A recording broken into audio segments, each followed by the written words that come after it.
नमस्कार दोस्तों, मैं विजय मधुनिया। अगर आप हमारे चैनल को सब्सक्राइब नहीं किए हैं तो लाल बटन को दबाकर सब्सक्राइब करें और साथ में बेल आइकन को दबाना ना भूलें। इससे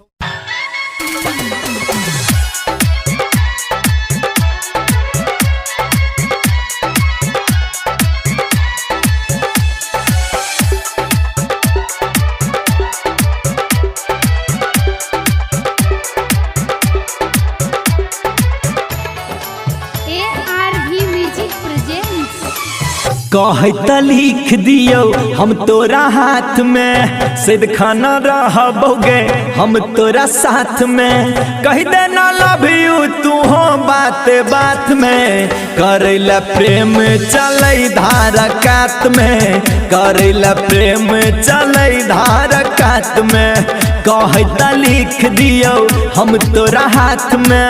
रहबो हम सिद्ध खाना तोरे साथ में।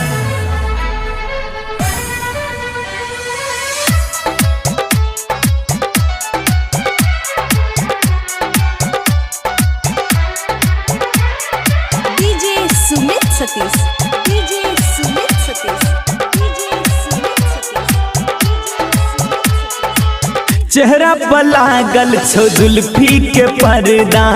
ताही सा लागे छो रूप और गर्दा गे बहुत खूबसूरत लागे छे।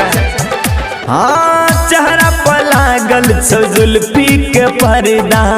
ताही सा लागे छो रूप और गर्दा फर्क नहीं बुझै छी दिन और रात में अंतर नहीं लागैया गर्मी बरसात में बेला दीवाना गए पहिल मुलाकात में करेला प्रेम चले धारा कात में करेला प्रेम चले धारा कात में कहता लिख दियो हम तोरा हाथ में रहबो हम सिद्ध खाना तोरे साथ में।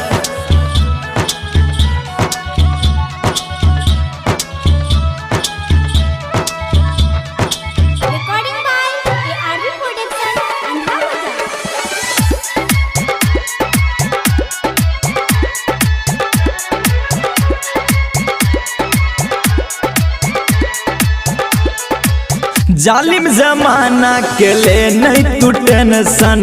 लड़ लेब केस मिले छे बाबू के पेंशन गाँव में केस मिले छे बाबू के पेंशन। हाँ जालिम जमाना के ले नहीं तू टेंशन लड़ लेब केस मिले छे बाबू के पेंशन बाबू रहे छो तोहर रेलवे के कात में भजते बांधा जदी गई मुलाकात में करबो बियाह गए हम तोरा साथ में प्रेम करेला चले धारा कात में प्रेम करेला चले धारा कात में कहता लिख दियो हम तोरा हाथ में सिद्ध खाना रहबोगे हम तोरा साथ में कह देना लव यू तू हो बात बात में करेला प्रेम चले धारा कात में करेला प्रेम चले धारा कात में कहता लिख दियो हम तोरा हाथ में रहबो हम सिद्ध खाना तोरे साथ में।